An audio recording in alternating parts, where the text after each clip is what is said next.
question 6 of the additional maths paper 2022. Now we're looking at the remainder and the factor theorem. So the first thing that is that we have it's divided by x minus 2. When we're finding the remainder, what we essentially do is we're going to put f is worth 2 in this case. So everywhere we've got x, we're going to replace it for 2.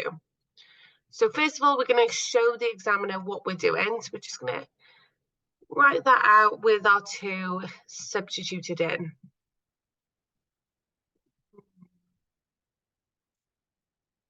Like so. Now, we can type this in on a calculator straight away. It is a calculator paper after all. Type that in. I just did that briefly just a second ago. And that gives you 47. That's the first question all done. If it says remainder, you should have a number there. If it says factor, then we're not going to have a remainder, okay? We're going to have a 0 as our answer. So second question here, show that x plus 6 is a factor. Well, straight away, I'm going to say f is minus 6, and I'm going to sub that in. So minus 6 cubed plus minus 6 squared minus 24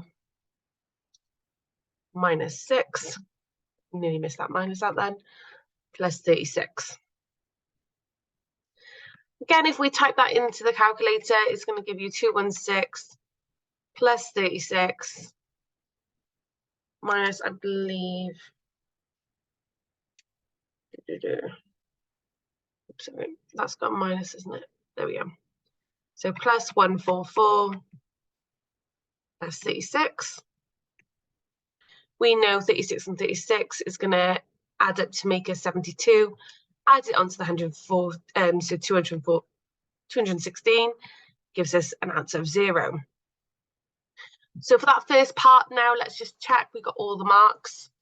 So the first one, just showing that we've subbed it in, which is what we've done, and getting the answer of 47, which is what we've done as well. Second question, so if you look at this one, so I've subbed in minus 6, so exactly what it's asking us to do, so subbing in minus 6 and showing that it gives us 0, which we've done. So that's 4 marks. Now the final part of this is hence solve. So if you look at the previous question, it is on part of BI, so I know that x plus 6 is a factor, so I'm just going to write that x plus 6. Now it's up to you how you do this. There is loads of different methods.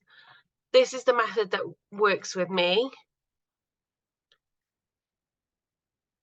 I just find it makes sense in my head, and I've got one method that goes. So the first thing I do is I work out, well, x cubed, so divided by x gives me x squared. And 36 divided by 6 gives me 6. I then expand out the brackets. Like so. Which gives me x cubed, which is what I wanted. And then we got 6 x squared, I'm just doing them in order, plus 6x plus 36. And we should have the 36 and x squared like normal. Then what I do is I write them underneath. Like so.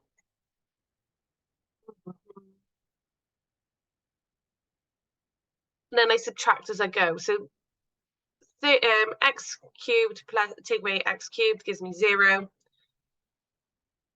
X squared, take away 6x gives me minus 5x squared.